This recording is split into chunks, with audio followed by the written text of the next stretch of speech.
Bom, gente, uma boa noite para vocês, tá? Para quem não me conhece, eu sou Suzana Gasparri, sou farmacêutica. Esse ano eu fiz 20 anos de formada, né? Como o tempo passa rápido, mas é isso aí. Vamos lá, 20 anos sempre trabalhando e cada vez gostando mais, né, das terapias integrativas, das práticas integrativas. E hoje nós vamos falar um pouquinho da integralidade do cuidado ao paciente pelo farmacêutico, utilizando, então, essas práticas integrativas.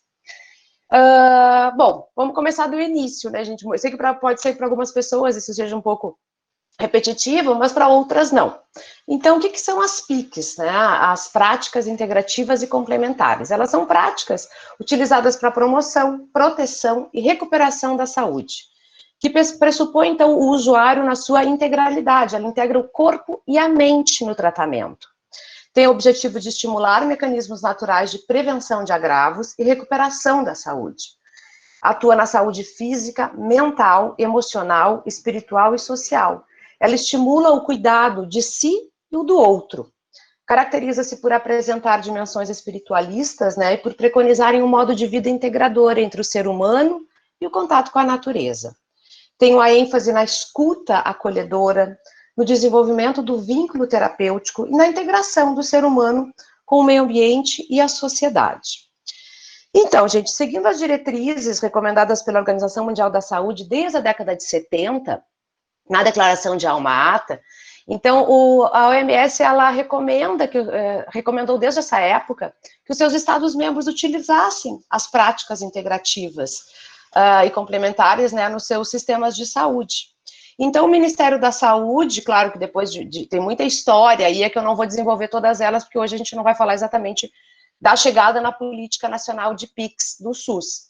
Mas ela foi aprovada em 2006 pelo Ministério da Saúde, tá? Com as portarias ministeriais 971, e essa política ela veio atender a necessidade de se conhecer, apoiar, incorporar e implementar as experiências que já vinham sendo desenvolvidas na rede pública de vários municípios e estados.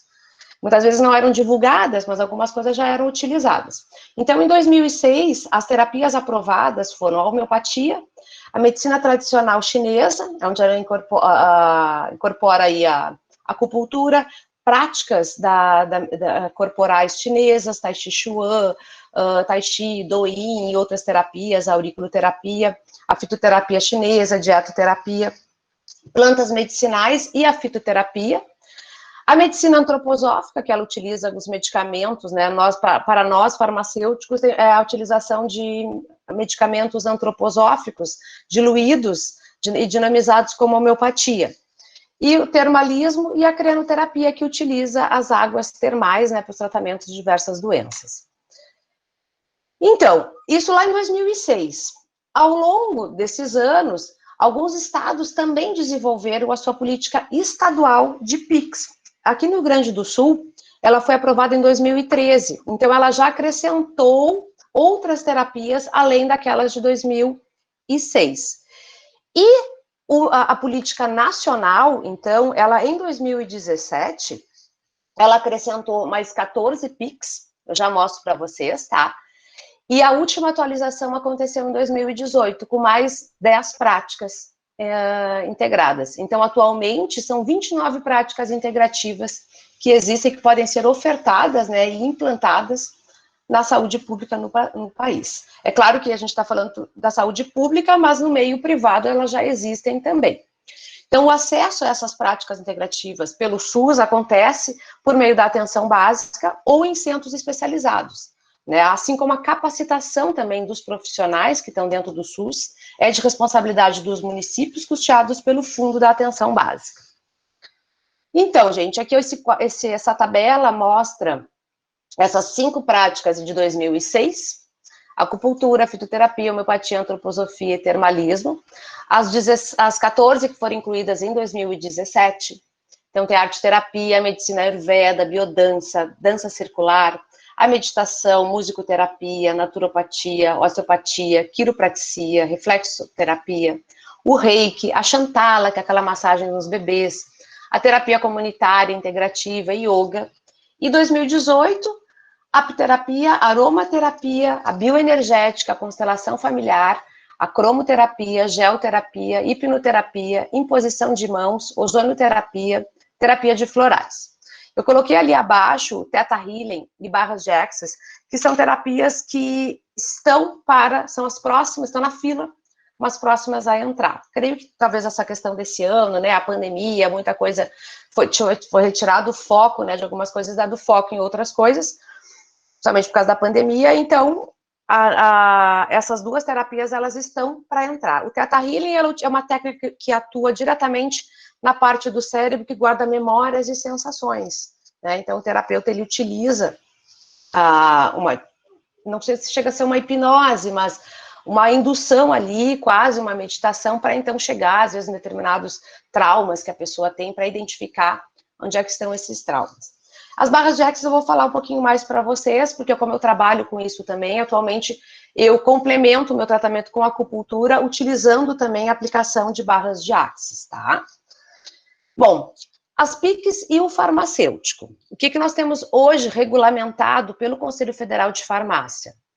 A resolução 585 de 2013, que regulamenta as atribuições clínicas do farmacêutico nas prescrições e atribuições, tá? Então, esse ato da prescrição, que aí, ali na 586, né, que complementa essa, é o ato da prescrição de medicamentos dinamizados, né, muitos homeopáticos também, e de terapias relacionadas às práticas integrativas, e deverá estar fundamentado em conhecimentos e habilidades relacionados a essas práticas. Então, o farmacêutico pode, né, desde que capacitado, prescrever os produtos utilizados, né, nem todo o que é utilizado ali é medicamento. Então, ela pode fazer essa prescrição, desde que capacitado, né, recomendar o uso, né, como a fitoterapia, os florais, algumas homeopatias, alguns medicamentos antroposóficos. E a outra resolução de 2016, a 622, ela dispõe sobre a indicação farmacêutica de plantas medicinais e fitoterápicos, aquelas que são isentos da prescrição médica. E em 2009, então, foi aprovada a resolução 516, que fala da atuação do farmacêutico como acupunturista. Em 2015, a resolução 611, que ela dispõe sobre as atribuições clínicas do farmacêutico no âmbito da floralterapia. A 685, de 2020, né, que é a nossa mais atualizada, hoje ela regulamenta a atribuição do farmacêutico na prática da ozonoterapia. O que é a ozonoterapia? Né? Ela utiliza a aplicação de uma mistura dos gases ozônio e oxigênio, correto? Ou seja, o ozônio medicinal, para tratamento de um amplo número de problemas de saúde e disfunções estéticas. O ozônio em baixas concentrações, ele desempenha funções importantes dentro da célula, com propriedades anti-inflamatórias, antimicrobianas, de modulação do estresse oxidativo, da melhora da circulação periférica e da oxigenação e ativação do sistema imunológico.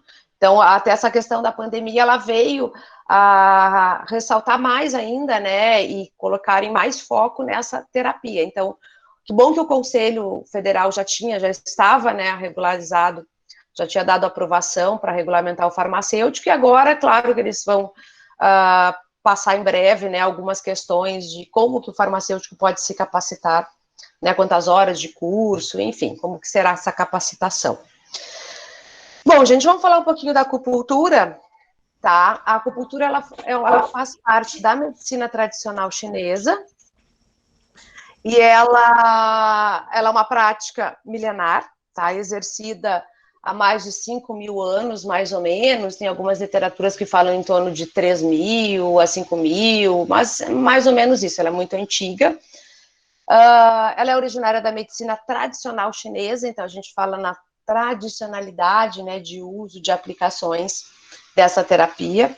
Ela compreende um conjunto de procedimentos que permitem o estímulo preciso de locais anatômicos definidos por meio da inserção de agulhas finas, metálicas, né, estéreis, que são utilizadas para promoção, manutenção e recuperação da saúde e prevenção de agravos e doenças. No Brasil, a acupuntura ela foi introduzida na década de 70. Ela chamou muito a atenção de alguns médicos anestesistas, porque perceberam o efeito da agulha como anestésico no corpo. Então, foi através, né, desses médicos, da anestesia, que começou a chamar muita atenção e vir para o Brasil. Rapidamente eu vou falar, né, um pouquinho do diagnóstico da medicina chinesa. Ela está baseada em 3 pilares básicos. É o estudo da relação do yin e do yang, que a gente faz esse diagnóstico, da teoria dos 5 elementos e do sistema de circulação da energia pelos meridianos do corpo, que são os canais de energia que nós utilizamos, né, alguns locais que utilizam os pontos, colocam as agulhinhas, onde tem alguns pontinhos de acupuntura. Tá? Então, assim, o diagnóstico é completamente diferente da medicina convencional. Então, por isso que a gente não depende do diagnóstico médico para conseguir se tratar com acupuntura. É claro que quanto mais a gente souber e tiver exames, às vezes ali para que a gente possa identificar algumas lesões no organismo e sintomas, é melhor, é claro. Hoje em dia, né, a gente tem acesso a bastante exames, até para descartar, né, problemas mais sérios de saúde, mas a gente consegue fazer um bom diagnóstico por essa medicina energética, a medicina chinesa. Tá? Por isso que não só médico pode utilizar a acupuntura, outros profissionais da saúde também. E ela, então, tem como base o reconhecimento das leis fundamentais que governam o funcionamento do organismo humano e a sua interação com o ambiente segundo os ciclos da natureza.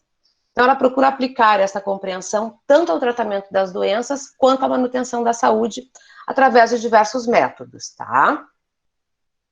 Então, aqui mostra um pouquinho, é o desenho dos meridianos, como esses meridianos são canais de energia imaginários, tá?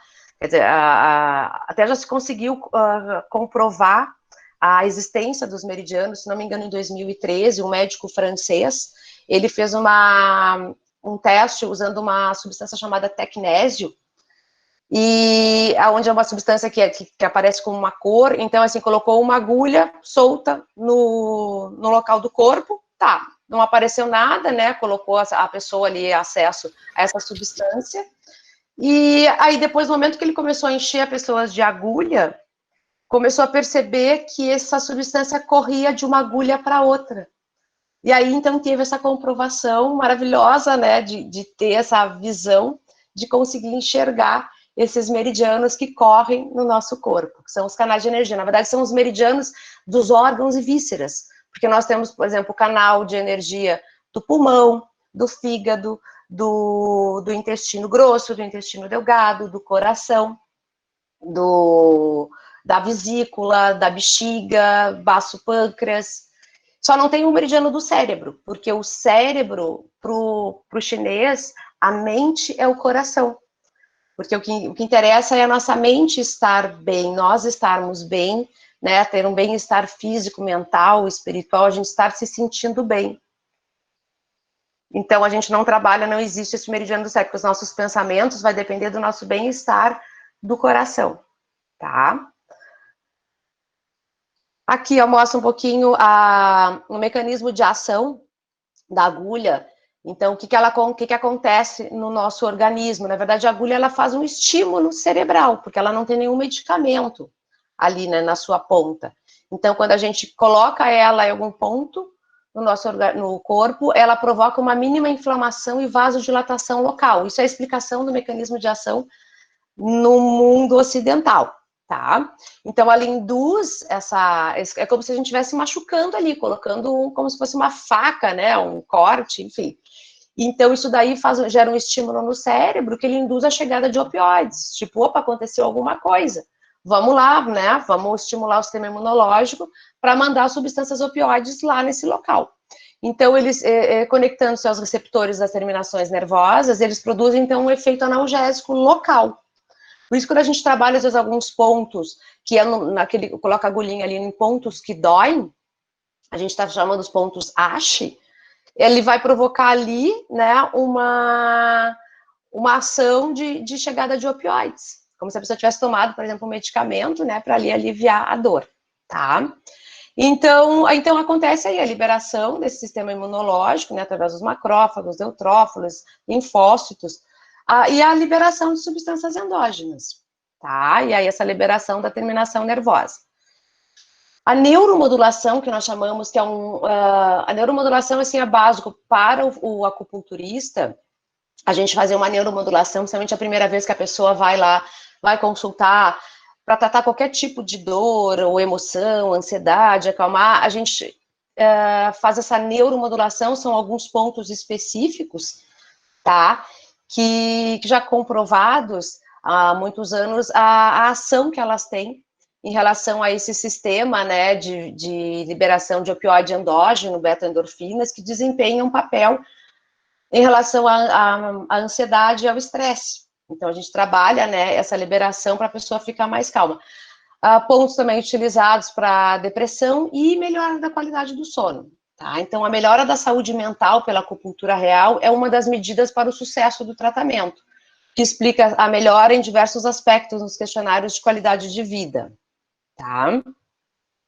Aqui só para vocês verem algumas técnicas da medicina chinesa que a gente utiliza aqui. Aí está mostrando as agulhinhas, essa primeira foto aqui em cima aparece a moxa, tá? Ela é nesse caso, ela tem com a forma de um charuto, assim, mas ela tem vários formatos. Ela é feita à base de uma erva chamada artemisia. Então, quando a gente acende ela esquenta. Por exemplo, a gente vai naquele ponto que é tratar, às vezes, ciático, dores lombares, locais que a gente quer aquecer, e ela estimula, ela tonifica a ação da agulha.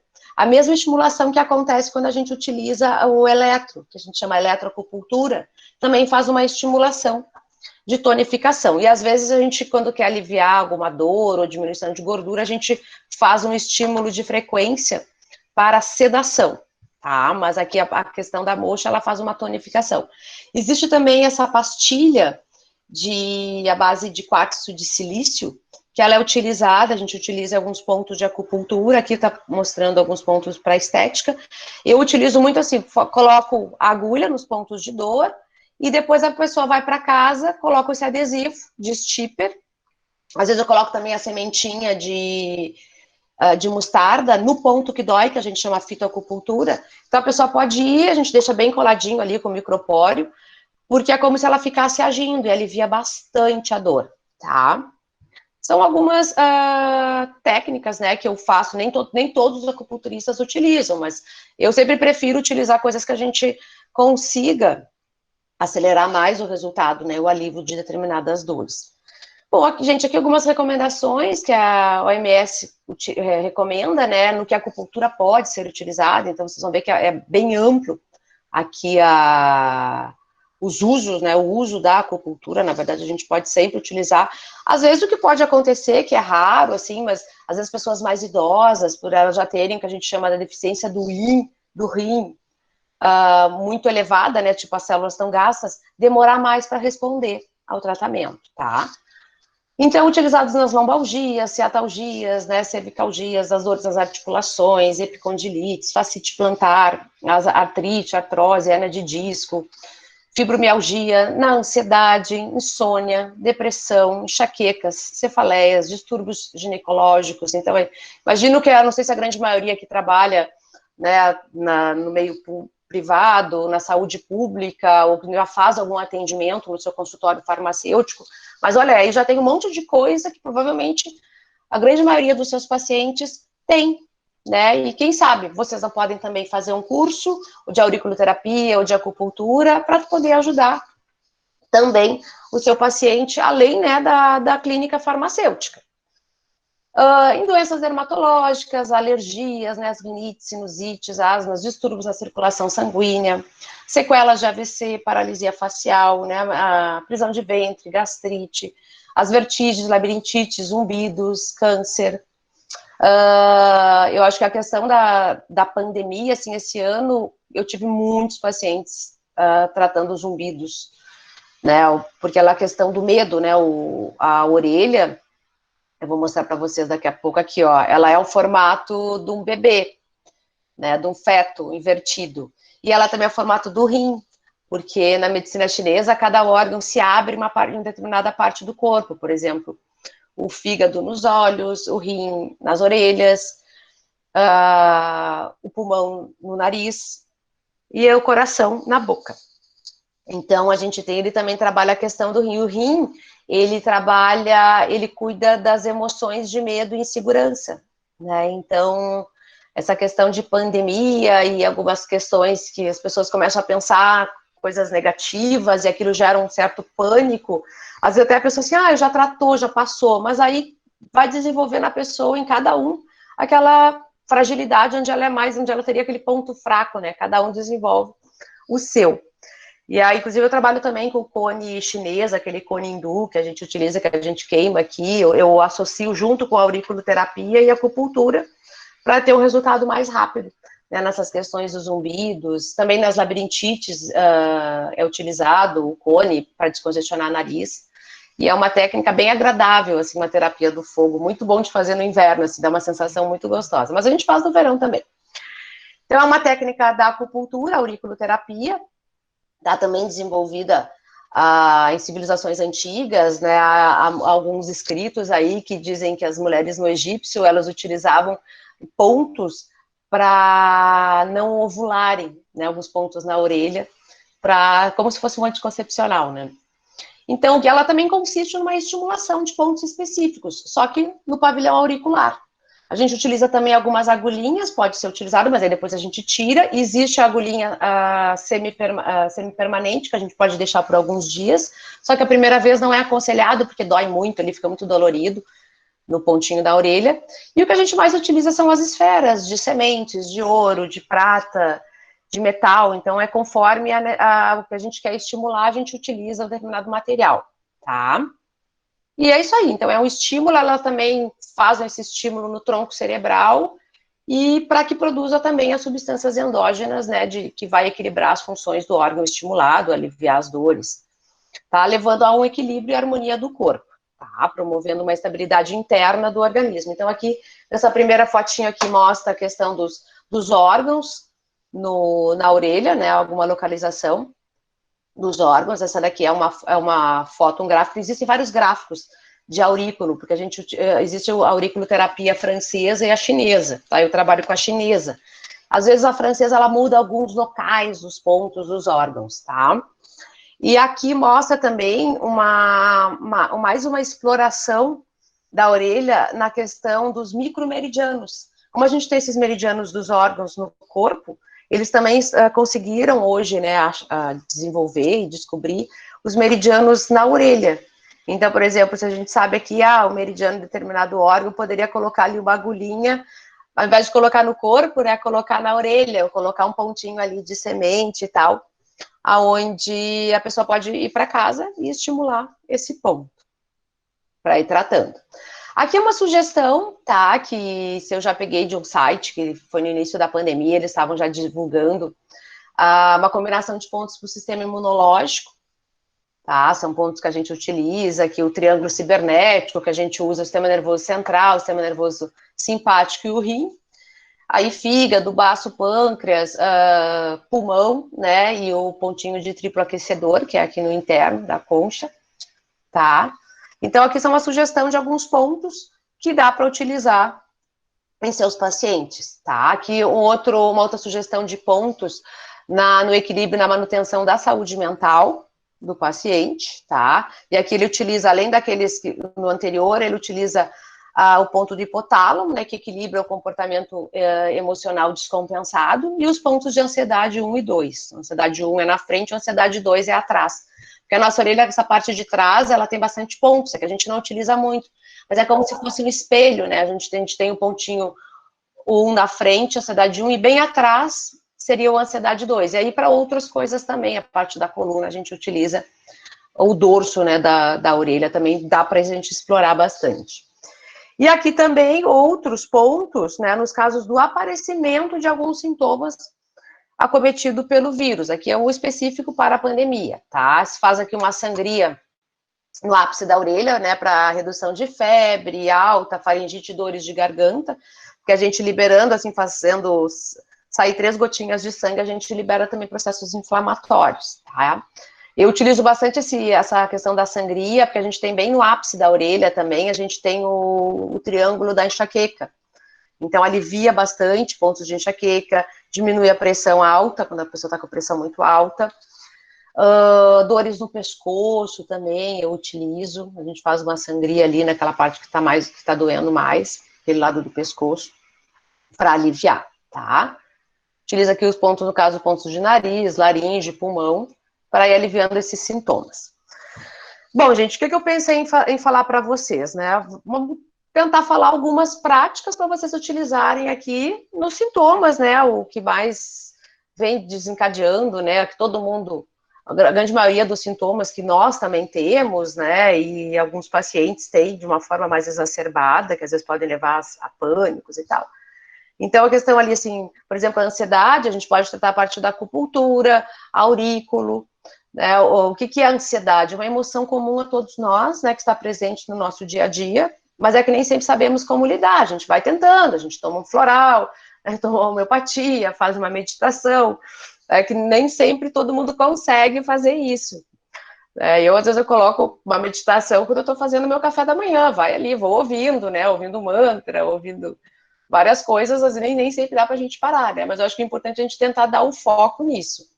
Então, ela é uma emoção caracterizada por um estado desagradável de agitação interior, né? Que pode vir acompanhada pelo comportamento nervoso.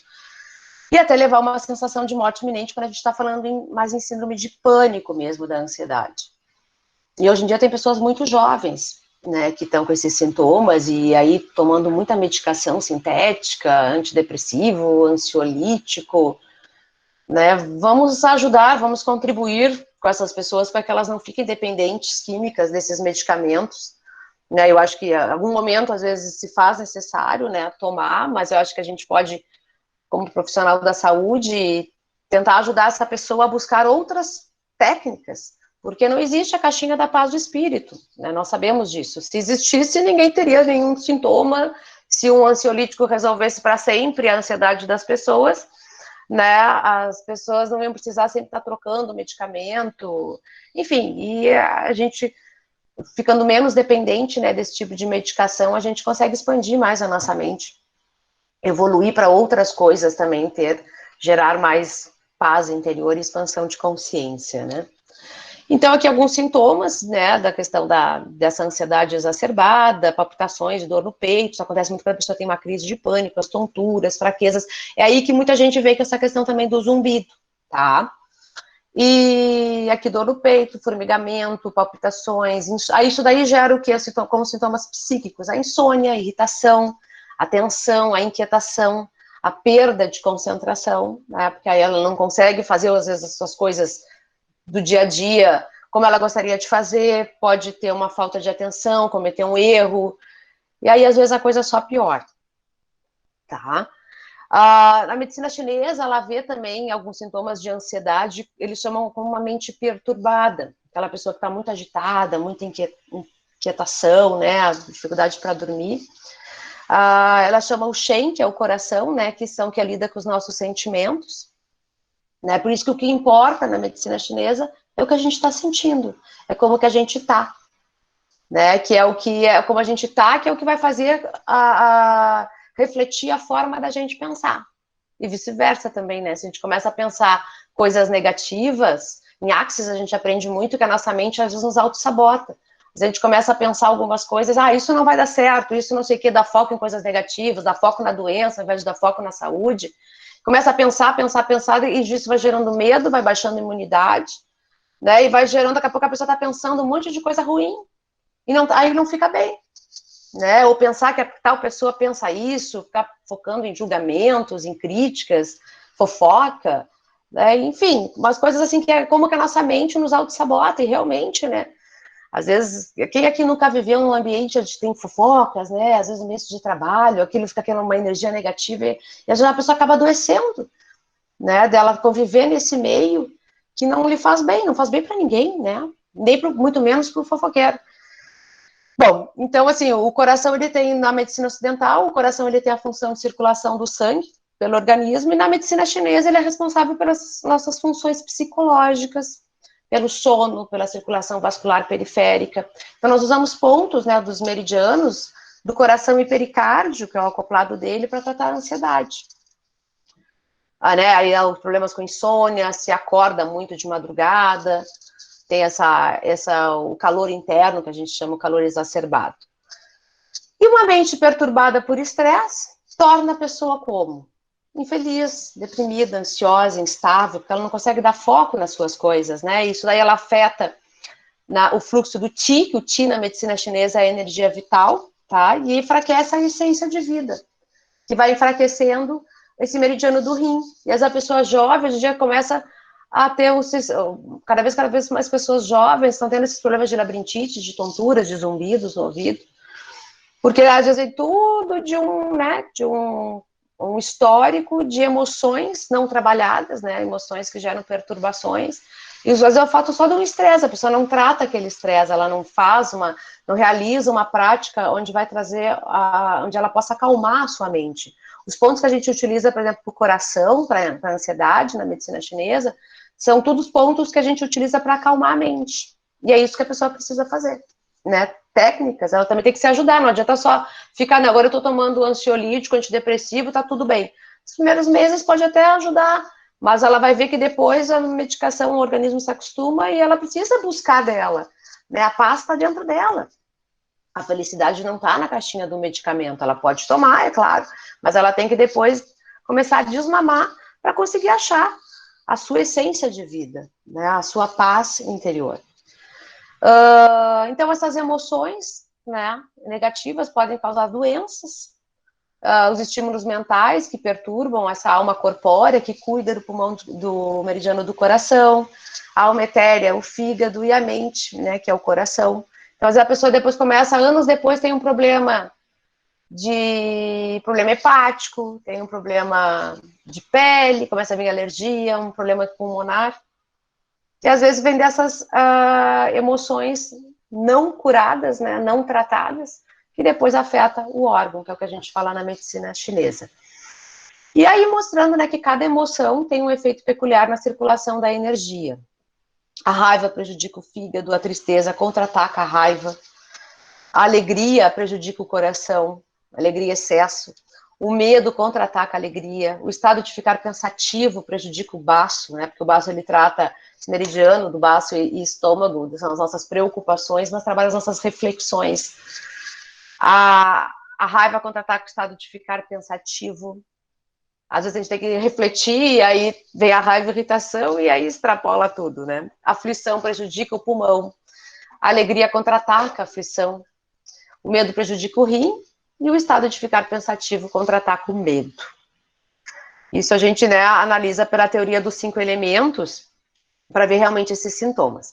E a insônia, né, gente? Então, assim, esses tratamentos aqui que eu estou falando, que eu falei até agora, que a gente consegue tratar as ansiedades para não chegar num problema sério de insônia, tá? E eu vou falar mais para frente mais algumas outras terapias que vocês podem também, né, sugerir e utilizar com seus pacientes.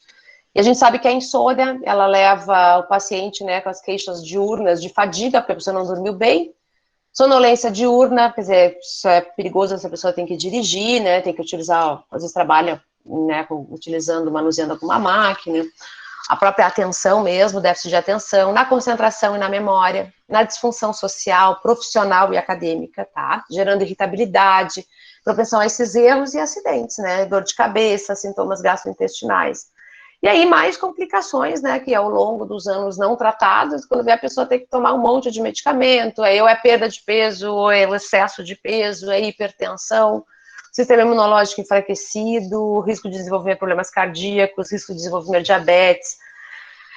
Então, daí vai, quando vê se a pessoa tá com um monte de coisa, né, e aí a gente começa a conversar, fazer aquela escuta acolhedora, como é que foi a vida dessa pessoa? Aí a gente olha, assim, quanta coisa, né, que poderia ser tratada, essas questões emocionais, e não foram. A pessoa também não sabia, né, e às vezes vai num profissional da saúde onde não tem essa escuta acolhedora, onde não para ouvir a pessoa, né, às vezes não é só trocar ali o medicamento da pressão que não está dando certo neste momento, é conversar, a pessoa está desempregada, ela tem 3 filhos para sustentar, e aí não é fácil dormir bem, né, quando a pessoa tem N problemas, né, na sua vida pessoal, e às vezes a gente pode indicar uma questão de uma meditação, se a pessoa mora em algum lugar, pode ir para uma praça, pode, se ela mora no local onde ela tenha mais natureza, meditar, contemplar, hoje em dia, agora com a internet, né, a gente tem vários acessos a buscar, né, um pouquinho das terapias, parar um pouco, né, de mexer, só conversar no WhatsApp e utilizar mais os benefícios da internet para seu próprio desenvolvimento, né, de acalmar a mente, utilizar essas práticas que estão aí para a gente fazer também em casa.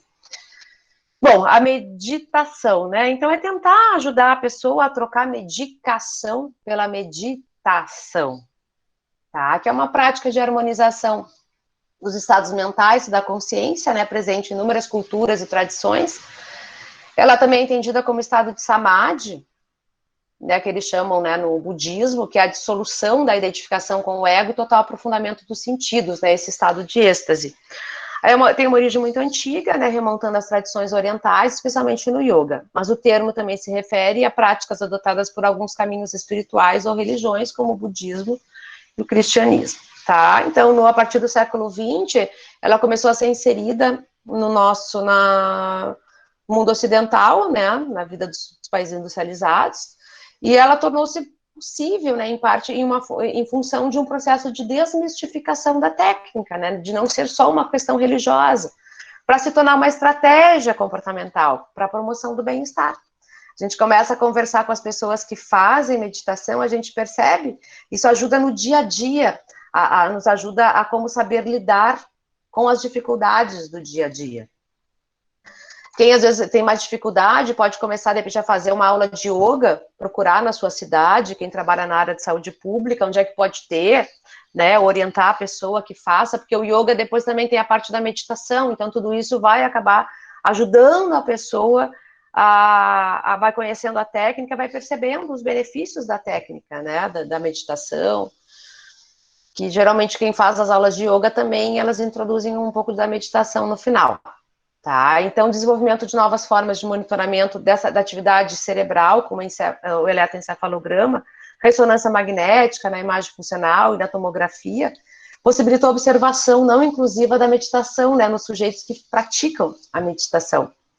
Né? Então, no contexto da saúde, ela é denominada como a meditação mindfulness, que alcançou visibilidade, principalmente em função de trabalhos científicos realizados, tá? E utilizado no tratamento, no auxílio tratamento de doenças relacionadas ao estresse, na hipertensão, na fibromialgia, depressão maior e transtorno de ansiedade. Então, outros estudos também sugerem pacientes que sofrem de dor crônica. No âmbito psiquiátrico, né, também tem auxiliado em sintomas de fobia social, pensamento ruminante, né, forma de um padrão psicológico, do qual o paciente desenvolve uma espécie de obsessão em determinados pensamentos que não fazem bem.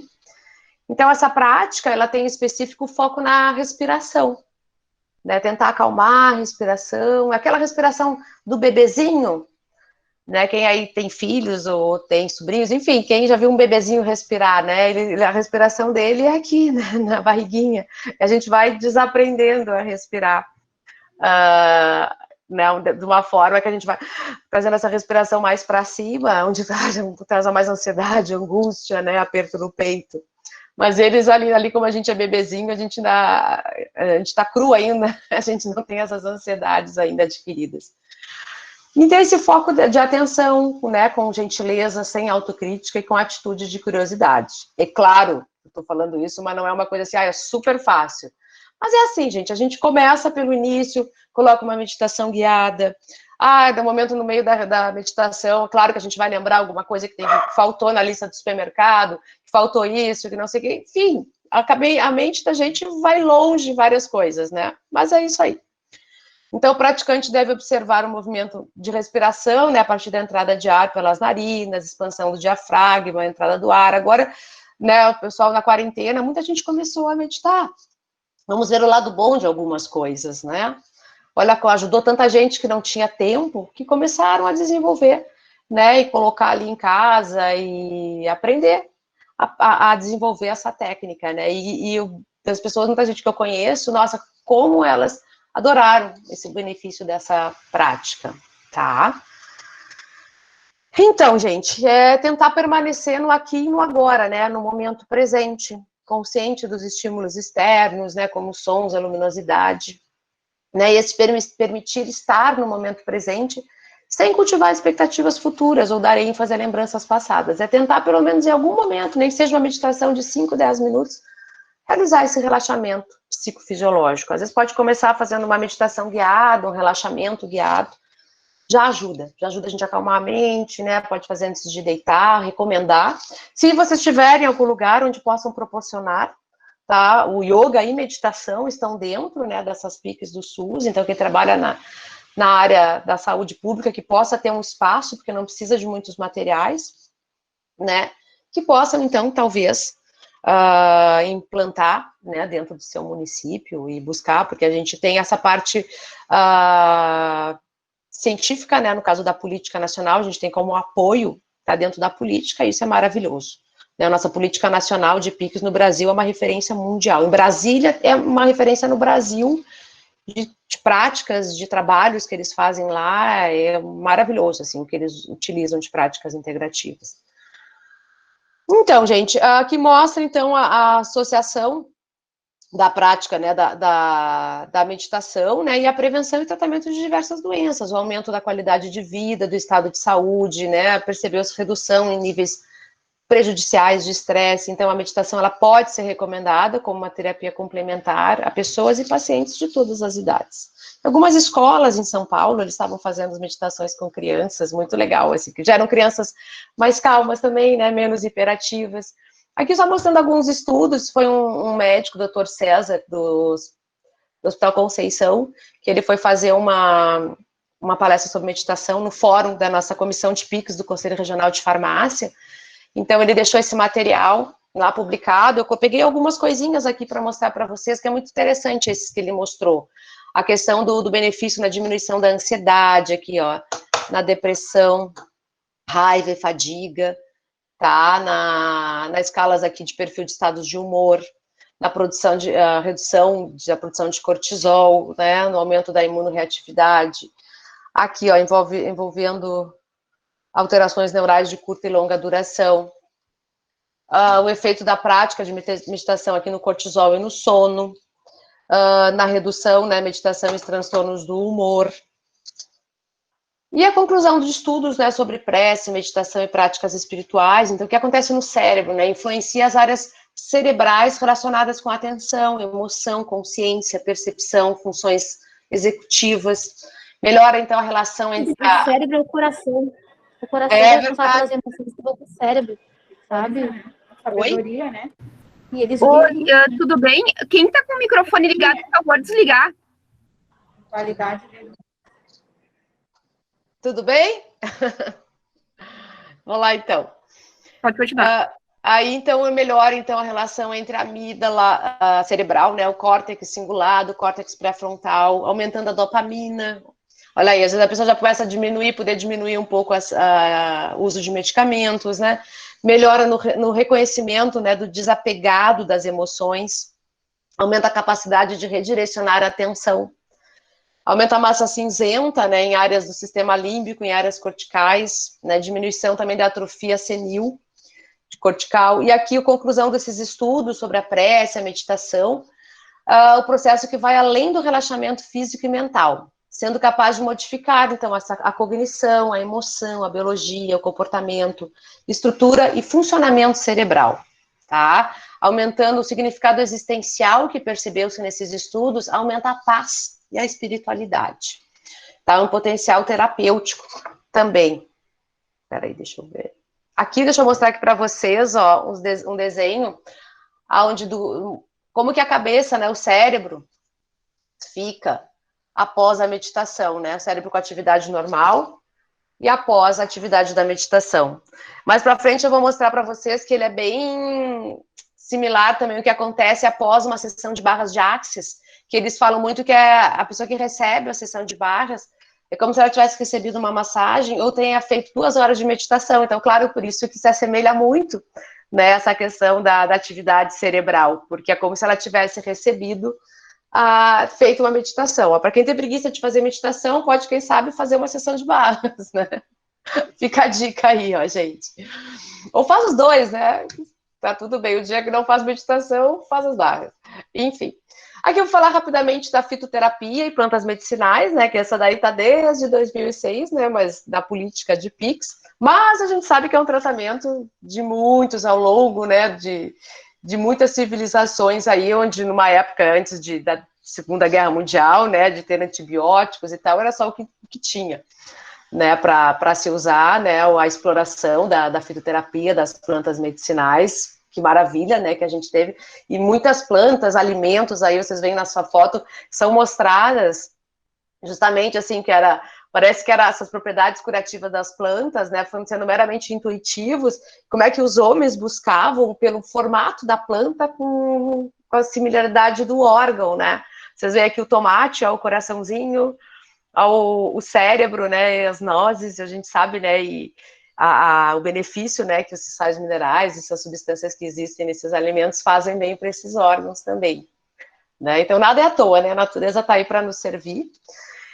Então, hoje a expansão da estratégia de saúde da família, ela denota um grande potencial para o desenvolvimento de ações com fitoterapia, ampliando o acesso da população aos benefícios dessa prática no SUS, por exemplo, né, onde hoje em dia se tem educação continuada, né, para a saúde da família, a fitoterapia promove o vínculo e a aproximação entre os trabalhadores da saúde e a comunidade, reforçando o primeiro contato do usuário com o SUS, tá, que é esse primeiro. Então, hoje em dia a gente já fala das farmácias vivas, que existem, né? Para quem não trabalha nessa área diretamente com a farmácia viva, isso é disponibilizado na internet, eu coloquei aqui para vocês, o Memento Fitoterápico, tá? Que foi lançado em 2016. Então, ele apresenta 28 monografias de plantas medicinais, onde fala sua identificação, indicações terapêuticas, contraindicações, precauções de uso, efeitos adversos, interações medicamentosas, formas farmacêuticas, as vias de administração, né, as doses, a posologia, informações sobre segurança e eficácia. Então, para quem tem interesse, vocês podem baixar pela internet, depois imprimir, levar para o seu ambiente de trabalho, para o seu consultório. O Memento, ele fala que ele mostra que a simicifuga, a castanha da Índia, o alho, a aloe vera, a calêndula, a cachofra, a Echinacea arvensis, a ginkgo biloba, a soja, né, os flavona da soja, a garra do diabo, o hipérico perfurato, né, que é o antidepressivo das plantas, a lípia, a erva cidreira, a passiflora, né, a maracujá, a camomila, a espieira santa, né, que pode ser uma alternativa para ser utilizado, pessoa aí deixando de tomar o omeprazol ou outros da família, né, dos prazol, para ir, então, utilizando cápsulas de espinheira santa ou chá de espinheira santa. O guaraná, né, que é o psicoestimulante, o boldo, o cava-cava, que no caso já seria o ansiolítico, a pessoa pode começar a diminuir, a ir trocando alguma medicação mais forte, tá? Se não me engano, o cava-cava tem a prescrição médica, mas vocês podem conversar com a equipe, né, o farmacêutico hoje, ele pode fazer parte de uma equipe multidisciplinar, e aí fazer essa sugestão, né, porque ele tá, inclusive, o cava-cava, se não me engano, acho que ele tá na lista que as prefeituras podem solicitar. A goiaba, né, então, para as diarreias, a cáscara sagrada, o sene, o só palmeto, né, utilizado para hiperplasia benigna de próstata, o barbatimão, que é uso tópico, que é um excelente cicatrizante nas escaras, trevo vermelho, utilizado na menopausa, unha de gato, como um anti-inflamatório, a valeriana, um sedativo moderado, é muito bom para a indução do sono, o gengibre. E aqui tem mais essa lista, que eu achei interessante, que tem na cartilha de plantas medicinais e fitoterápicos do Conselho Regional de Farmácia de São Paulo. Eu achei bem interessante também, é um material que vocês podem ter acesso. Acessa lá o site do CRF de São Paulo, e aqui ele mostra aqui a lista dos medicamentos fitoterápicos que nós temos, e quais são, né, para vocês terem isso numa tabelinha para se trabalhar, e quais são os produtos fitoterápicos tradicionais, utilizados na sua tradicionalidade de uso, para que vocês possam utilizar isso como um catálogo, né.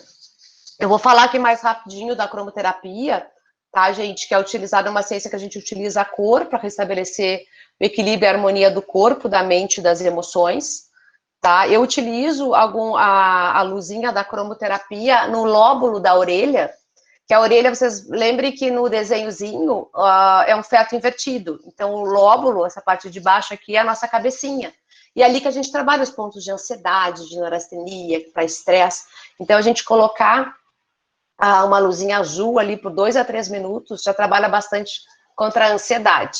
E o equilíbrio dos chakras, que a gente utiliza a cromoterapia conforme a cor dos chakras, né, os centros de energia que nós temos no nosso corpo. Na verdade, a gente tem mais, mas esses são os principais.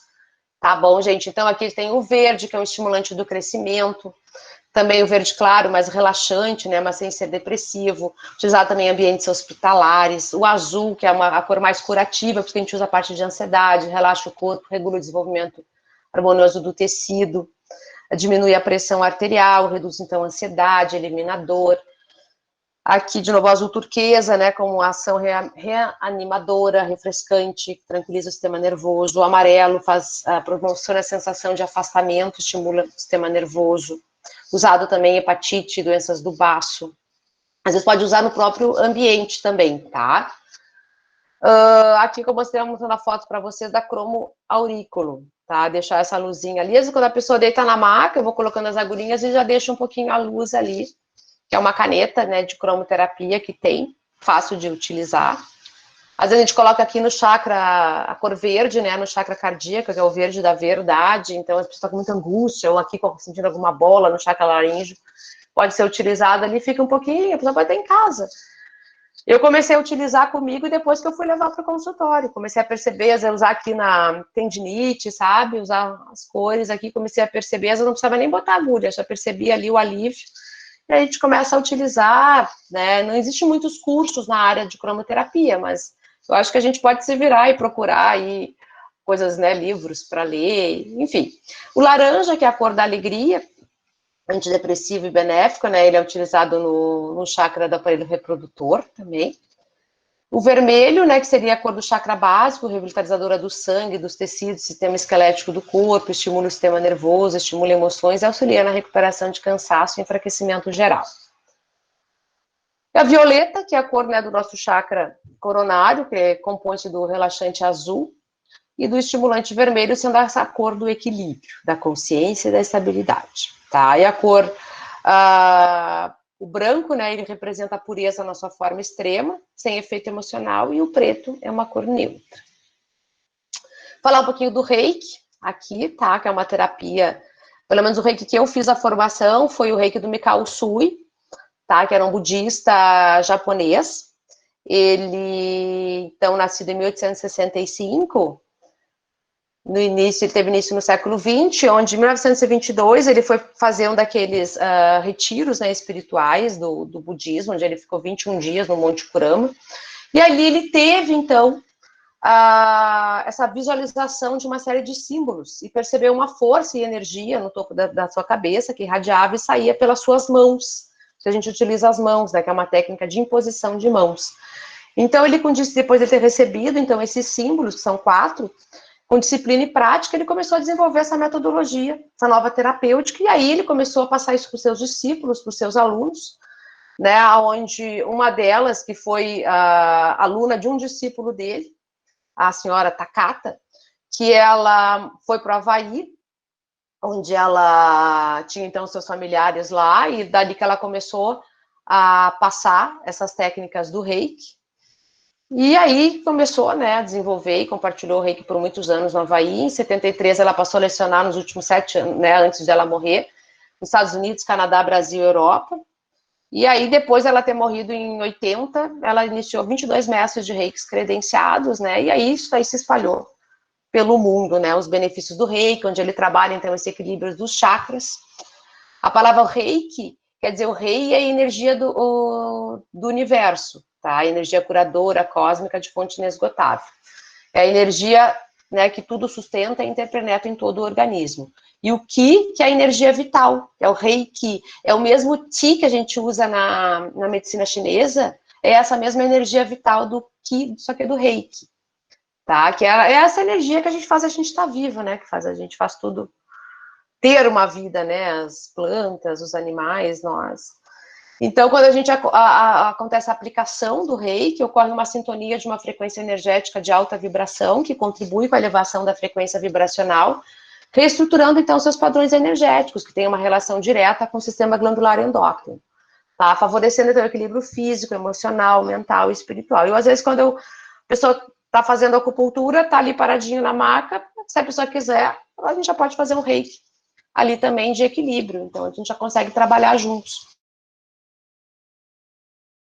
Pode ter uma maca, né, e também começar a faz a parte clínica da farmácia clínica, e quem sabe não faz o curso de Reiki aí, e pode contribuir mais ainda, né, com o tratamento de estresse, de fadiga, de depressão, de ansiedade com o seu paciente, né, com o seu cliente. Por que não, né, gente? E a gente faz o autotratamento na gente também, em quem aplica, e a gente recebe quando aplica também, né, porque nós também precisamos sermos tratados. Então, aqui mostra, né, que é trabalhado esse equilíbrio dos chakras. Então, os ensinamentos do Reiki, eles são voltados para uma prática preventiva da saúde de autotratamento, né, e a princípio qualquer pessoa pode aprender, crianças, né, desde que capacitadas para isso, tá? E podendo ser integrado com outros tratamentos. Aqui mostrando, faz assim nos animais, ó, nos gatinhos, nos cachorrinhos, nos coelhinhos, as plantas, a gente faz também, por que não, né? Todos merecem. Então, isso aqui é uma citação de uma farmacêutica portuguesa, onde ela foi fazer um trabalho de mestrado dela no hospital lá em Portugal, e ela começou a perceber que estavam fazendo aplicação de Reiki no hospital, e aí que ela se interessou em escrever sobre o Reiki, né, e conhecer essa prática, e aí ter essa divulgação e descrição das pessoas que estavam recebendo Reiki nos hospitais, enfermeiros também, né, para os profissionais da saúde, onde eles têm muito estresse exacerbado, e aí ela começou a perceber, tá, a questão de promover a saúde, que com tantos benefícios relatados com a prática do Reiki, no controle de estresse, redução do quadro de ansiedade, redução do nível da dor, melhoria do quadro imunológico, aumento da cicatrização, inclusive a redução dos efeitos indesejados causados pelos medicamentos, torna a prática dessa terapia atrativa na atuação dos farmacêuticos. Tem muitos enfermeiros, nos hospitais, começaram os enfermeiros, eles têm já há bastante tempo, assim, essa utilização. Os pacientes com câncer também, na redução das náuseas, né, dos vômitos, melhor humor, né, e pacientes que passaram a acreditar na possibilidade da cura, encarar a doença não mais como uma sentença de morte, no lugar da depressão e desânimo era como um relato de gratidão por mais um momento vivido. Tá, aqui são alguns estudos que relatam, então, a melhora, né, de alguns trabalhos, melhorias no estado físico e mental dos pacientes, redução de estresse, alívio de dor, aumento do estado geral dos pacientes, redução do processo inflamatório, aumento da taxa de sobrevida, diminuição, né, do uso de anti-inflamatórios, aqui, redução do consumo de analgésicos também, de estresse aqui, ó, prolongada, as enfermeiras com diagnóstico de síndrome de burnout, que é definida, né, como uma resposta prolongada a fatores de estresse crônico, emocional e interpessoal, tá? Então, os estudos mostraram todos esses benefícios. E alguns hospitais, em Porto Alegre era aplicado, não sei como é que tá agora, tá? Mas o Conceição, Fêmea, Cristo Redentor, Clínicas, Divina Providência, geralmente se começam hospitais na parte de oncologia. A terapia floral, creio que muitos de vocês já tenham ouvido falar, né? Foi criado pelo médico bacteriologista, patologista, imunologista e homeopata Eduardo Bach, entre 1928 e 36. Então, é um modelo terapêutico reconhecido e recomendado pela Organização Mundial da Saúde desde 83, que consiste na utilização de essências florais dentro de um programa global de estimulação da saúde. Tá, gente? Então, segundo a PEPIC, a nossa política estadual de PICs do Rio Grande do Sul, ela é uma terapia desenvolvida de abordagem holística, integrativa e complementar, que atua na evolução consciencial do paciente, né, promovendo a autocura e a harmonização física e emocional, auxiliando a restauração e a manutenção do equilíbrio natural, atuando por ressonância na consciência, facilitando o acesso à origem de conflitos emocionais e somatizações, né? Então, não existem doenças, e sim doentes. A gente trata essa energia sutil, existem diversos, né, sistemas florais. A nossa colega que está aí, a Janaíne, acho que ela ainda está assistindo, ela dá aula, né, da formação dos cursos dessa terapia, né, ajudou inclusive a regulamentar a resolução pelo Conselho Federal de Farmácia. E é isso aí, gente, tem, né, claro, a pessoa faz uma capacitação e pode seguir utilizando nos seus pacientes, tá? E a questão da memória da água, então, que é uma pesquisa, são pesquisas que vêm demonstrando que a água é formada por uma matriz de cristais de hidrogênio, pontos de hidrogênio, onde os mesmos constituem estruturas de vários formatos, tá? E é por meio dessa combinação das pontes de hidrogênio que a água armazena informações dos locais e das energias às quais ela é exposta. Então, Masaru Emoto desenvolveu essa capacidade do Habitat Fresh in vitro, né, de introduzir as vibrações das palavras amor e gratidão, para aquela coisa da energia da água. Se a gente emitir uma vibração de raiva, ela vai ter um formato feio, né? Se a gente emitir para uma água e seja lá outras coisas, um alimento, ódio, então as moléculas elas se formam de maneira feia, né? Eu vou te matar, obrigado, olha a diferença assim dessa questão do formato das moléculas.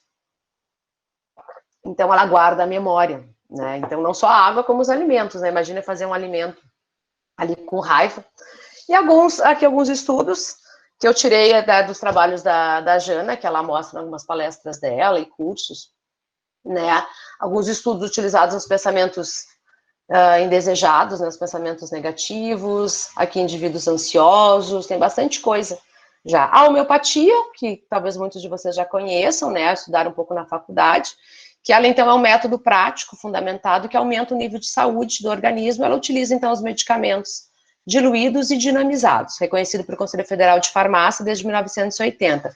Então, hoje em dia, existem poucos cursos de homeopatia no Brasil para o farmacêutico, né, mas a gente espera que essa técnica não seja esquecida, né, e sim seguida por mais profissionais, porque é uma excelente terapia, né, que a gente sabe que trabalha com a cura dos semelhantes. Eu vou tocar aqui um pouquinho, gente, porque eu tenho muitas outras coisas. E a antroposofia, que também utiliza alguns medicamentos dinamizados e também com as tinturas mãe. Tá? É um pouco mais profunda essa terapia da antroposofia. Também não tem muitos cursos no Brasil para que a gente possa se qualificar, tá? Mas existem as farmácias antroposóficas, né, que utilizam, tem os medicamentos aqui da Veleda, que são vendidos em algumas farmácias, tanto drogarias quanto de manipulação, que utilizam esses medicamentos antroposóficos, que é o que a gente mais usa, assim, que a gente consegue achar pronto, auxiliar de insônia, ansiedade, o Previgripe é uma beleza para tomada, a gente toma durante o inverno. Falar um pouquinho aqui da constelação familiar, tá? Depois, Barra Jacques, a gente se encerra. Essa constelação, como ela é uma terapia que entrou na política em 2018, e ela vem crescendo cada vez mais no mundo, por isso que eu achei importante falar para vocês. Ela foi, né, fundada, criada por Bert Hellinger, um psicoterapeuta alemão, faleceu ano passado, aos 93 anos, e ele trabalhava muito com terapias familiares, e é onde ele se deparou com as constelações familiares, que é uma marca registrada da sua marca terapêutica e abordagem, onde ele acrescentou novos níveis de significação e possibilidades.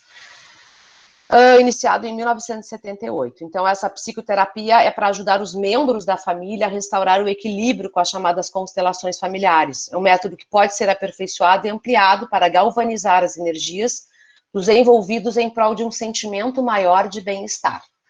Ele mostra que o sofrimento profundo de muitas pessoas é mais do que compensado pela possibilidade de paz revelada no trabalho terapêutico.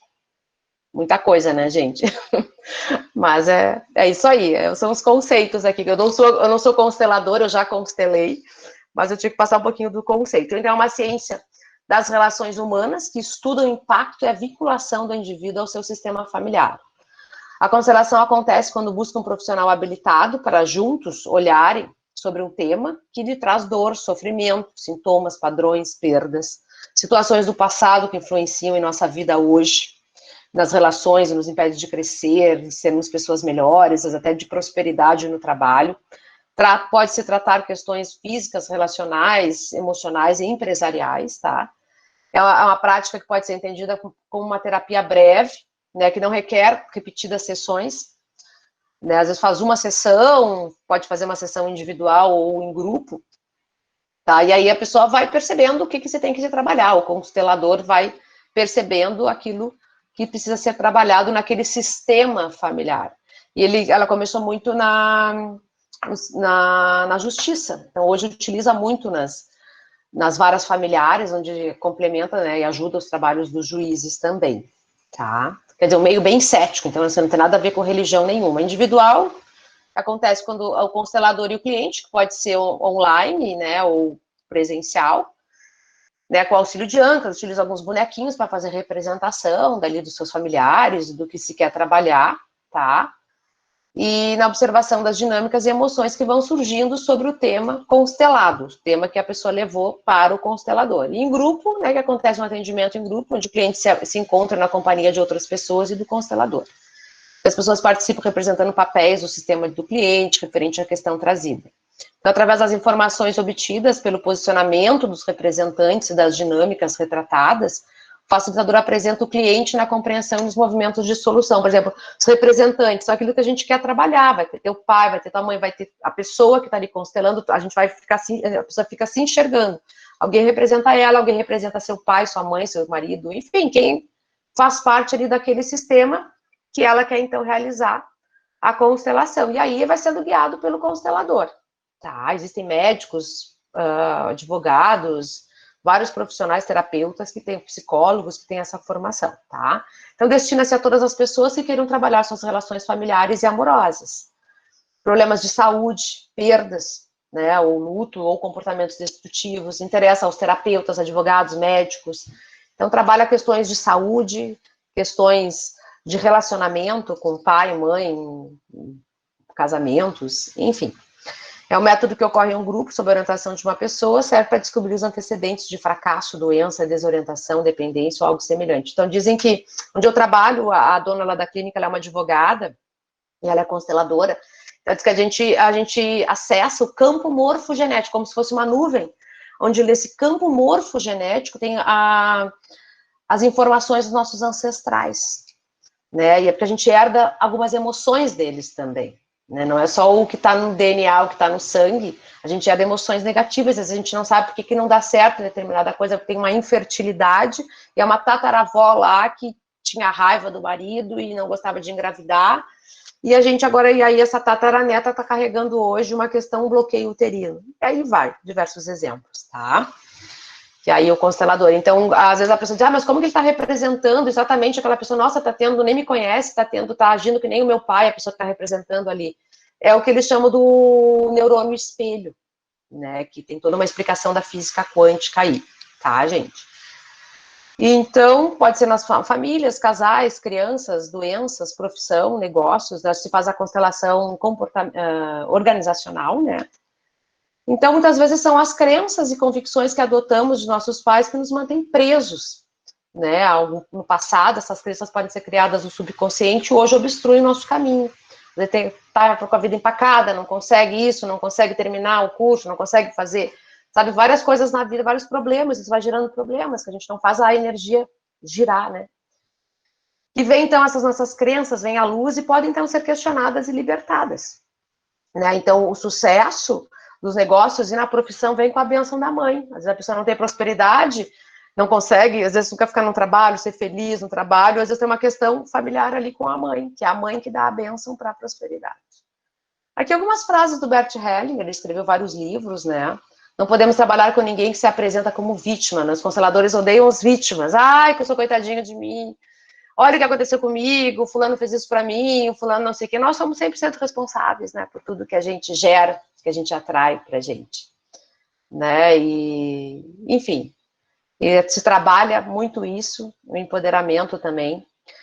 E é isso aí, a reconciliação começa na nossa alma, quando o que quer que seja que rejeitamos, ou do qual temos vergonha, reconhecido e mesmo amado, então nós podemos nos tornar mais completos e em paz. É uma terapia maravilhosa.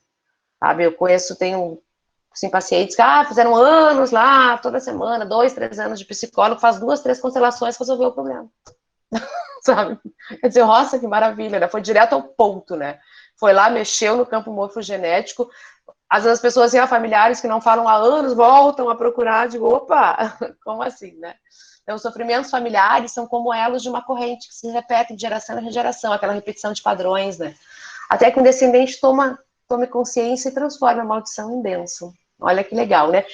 A gente tem essa terapia hoje no mundo inteiro crescendo e a gente tem pelo SUS. Claro que nem sempre todos os municípios, né, têm acesso, mas eu acho que é uma coisa que a gente deve, inclusive, estimular, né, já que a gente tem como base uma política de saúde pública. E barras de axis, gente, é muito utilizada também junto com as constelações familiares. Tá? Porque é para quebrar crenças limitantes. Foi fundada por Dan Heer e Gary Douglas há mais ou menos 27 anos atrás, mais ou menos, são 2 americanos. O Gary Douglas, ele é primo irmão daquele ator americano Michael Douglas, tá? Ele é um processo terapêutico manual, onde a gente faz um toque, né? Se estão tocados 32 pontos de energia na cabeça, tá? São só, tipo, a gente fala que a gente aperta os botõezinhos, né? Onde o que acontece? A gente gera novas sinapses cerebrais são criadas neste aperto de botõezinhos, né? Dando espaço para novos padrões de pensamentos mais alinhados, faz a gente ter mais clareza nos pensamentos, né? Cair as fichas, nos empoderar. Então, ser a nossa essência, quem somos de verdade. É isso que a gente está aqui. A gente está aqui para ser feliz, a gente não está aqui para sofrer, para se contentar com, se a gente fez isso em vida passada, agora eu tenho que resgatar esse sofrimento. Não, a gente não tem que entrar nesse aprisionamento do pensamento, sentimento e emoção, coisas negativas, sem pensar coisas negativas. Nossa mente nos auto-sabota. A gente tem que estar no ser, no saber, no perceber e no receber do universo. A gente está aqui para receber coisas boas e a gente pode e deve ser feliz. A gente não está aqui para sofrer, tá, gente? E as barras de Axis ajudam a gente a liberar, a eliminar esses bloqueios, tá? Que geram mudanças na nossa vida. A gente, claro que eu estou falando para vocês aqui uma parte teórica, um conceito, mas quando a gente aplica as barras, a gente passa para as pessoas as perguntas para ela fazer para o universo, né? Como pode melhorar em relação às questões da vida, o que ela pode acessar. Então, quando as barras estão corridas, a nossa mente está mais desbloqueada, tá? Os nossos pensamentos de comportamentos negativos que nos limitam em vários aspectos da vida, a gente está mais desbloqueado, então a gente está mais, claro, desde que a gente não fique no julgamento, não fale mal dos outros, não critique, saia, né, baixa as barreiras, que a gente fala. Não briga com os outros, não entra em crinca, sabe? Até essas questões políticas, assim, procura não entrar nisso, porque isso é uma energia negativa, isso levanta barreiras. Quando a gente levanta barreira para uma coisa na vida, eu não falo com fulano que fulano me fez um mal. Pode até ter feito, não existe certo e errado nesse acesso à consciência. A gente não está aqui para julgar o que é certo, o que é errado, o que é bom para um não é bom para outro. Mas eles falam muito assim, a gente levanta a barreira para uma coisa, eu não falo com fulano que fulano é uma pessoa terrível. Deixa ele lá, destrói, descria isso. A gente, sem saber, a gente está bloqueando toda a nossa vida. Bloqueia a prosperidade, bloqueia o amor, bloqueia relacionamentos que possam trazer criatividade para a gente, que possam trazer um amor, né, que possa ser uma contribuição na nossa vida. Bom, então, na maioria das vezes, não percebemos que pensamos e funcionamos de forma limitada, né, porque a gente se acostuma com as coisas negativas, com brigas, com situações rotineiras, com problemas, tristeza, desânimo. É a vida. Quem quer ficar nesse padrão, nesse paradigma, segue como a vida. Vai ter baixa autoestima, vai ter que tomar antidepressivo, vai ter que tomar ansiolítico para dormir, porque está sempre de barreira levantada para os outros e para si, e não percebe. Então, assim, a gente está aqui para expandir a consciência. Né? Há 2 semanas atrás, eu assisti o evento que teve no Conselho Regional de Farmácia lá do Ceará, onde uma farmacêutica, também acupunturista como eu, e facilitadora de barras de Axis, também falou das barras. Então, depois que eu assisti ela, eu pensei, eu tenho que falar nas barras, porque a gente está do norte ao sul, e vamos contribuir com as pessoas para que elas possam conhecer essa técnica. E ser mais felizes, com menos sentimentos de culpa, de ansiedade, sem medos, mais empoderadas. É isso que façam um dia com alguém, uma sessão que vocês vão perceber. Tá, gente? Dá para fazer cursos também. Eu fiz a certificação para poder dar o curso, né, como facilitadora, mas aproveitem para ter emoções melhores, sentimentos bons, e mais esperança, criatividade, mais paz, gratidão. Tá? Trabalha essas questões também de criatividade, de dinheiro, de conexões, formas de vida, que proporcionam uma liberação de crenças limitantes, abrindo possibilidades de criar novas escolhas na vida, na saúde, nos relacionamentos, novos pontos de vista, né? Sem crítica, sem julgamento, sem se auto-julgar. A gente se julga mais do que os outros. Deixa os outros. Deixa a pessoa ser feliz, deixa a pessoa ser do jeito que ela é, tá? Quantas sessões são necessárias, quantas quiser, pode correr barras todos os dias. O benefício é cada vez melhor.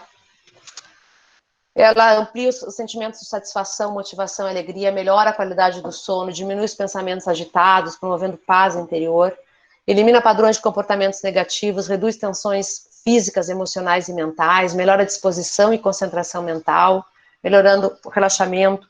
Então, aqui são alguns pontos, né, onde se trabalha esses pontinhos na cabeça, e nessa diminuição de crenças, né, e padrões e sentimentos limitantes e negativos, tá, gente? Aqui também mostrando essa questão, né, do antes barras e pós barras, né, antes das barras e pós, né? Então, a liberação, que é o que eles assemelham muito após, como se a pessoa tivesse feito uma meditação. Então, é isso aí. Se vocês tiverem oportunidade. Então, muitas possibilidades nós temos aí para a gente trabalhar com os nossos pacientes, com os nossos clientes, né? A importância da informação e vivência nas PICs, na formação dos farmacêuticos, deve ser entendida com urgência, né? Porque o farmacêutico, enquanto profissional da saúde, é uma peça-chave nesse quebra-cabeça.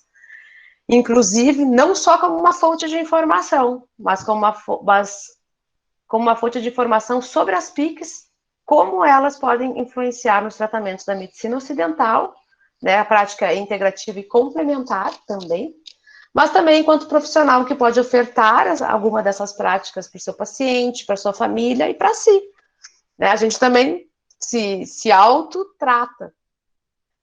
Então, alguns dados do Ministério da Saúde relatam que, considerando a atenção básica e os serviços de média e alta complexidade, existem atualmente 9.350 estabelecimentos de saúde no país, ofertando 56% dos atendimentos individuais e coletivos em PICs nos municípios brasileiros, compondo 8.239 estabelecimentos na atenção básica que ofertam PICs distribuídos em 3.173 municípios, abrangendo 54% dos municípios brasileiros, estando presentes em todas as capitais do país e Distrito Federal. É claro que esses percentuais aqui pode ter alguma alteração, né, por causa do ano que foi retirado a fonte, tá, gente? Porque às vezes tem alguns municípios que não declaram, então, outros pararam de usar a técnica, então às vezes é meio difícil a gente conseguir estar exatamente atualizado. Então, o cuidado de farmacêutico realizado de forma holística avalia o usuário em sua integralidade, sem discriminação de especialidade, condição clínica, o farmacoterapia definida. E o farmacêutico pode ser o profissional referência deste paciente dentro da atenção primária, se responsabilizando pelo paciente, não pelo deslocamento dele entre os pontos de atenção à saúde, mas sim elaborando o seu projeto terapêutico. E por que não? Né, gente? A pessoa toma um anti-inflamatório para uma dor ali na lombar, vai ali e coloca uma sementinha lá na lombar, quando voltar, opa, e aí, como é que tá? Nossa, melhorou bastante. Acelerou o resultado. E aí, outras PICs também. Eu deixei aqui para vocês o AvaSUS, que é a gestão em PICs, que tem curso gratuito, tá, pelo Ministério. É um curso de 80 horas, então, para quem trabalha no serviço público, não conhece ainda esses módulos de gestão de PICs, né, que visa capacitar gestores e técnicos das coordenações de PICs no SUS sobre as práticas, né, fortalecendo as ações e serviços dentro das redes de atenção à saúde, tá? Fica aí a dica para vocês fazerem nos módulos, é tudo online, tá, gente? Não é online só por causa da pandemia, já sempre foi online, vocês recebem certificados. E aqui alguns sites de pesquisa em PICs, né, do Sul PICs, Consórcio Acadêmico Brasileiro de Saúde Integrativa, então tem bastante publicação, tem bastante estudo científico aí, para quem queira dizer, não tem isso, tem sim, tá, gente? O Ministério da Saúde não deixaria estar 29 práticas integrativas dentro de uma política de saúde pública se não existisse comprovação científica, né? Nós sabemos disso. E é isso aí, Observa PICs, também Observatório Nacional de Saberes e Práticas Integrativas, tá? Agora tem lançado bastante coisas também nessa questão da pandemia. E é isso aí, gente, farmacêutico não é mais visto apenas como dispensador de medicamentos, né, e cada vez mais atua no papel de agente de promoção da saúde, na criação de condições de saúde, ou uma condição preventiva de saúde. E agradeço a oportunidade de ter falado um pouquinho das PICs. Se a gente fosse falar em 29 PICs aqui, não ia dar tempo, a gente tem que fazer um curso, né? Mas eu agradeço, gente, a oportunidade, agradeço a todos que me ouviram.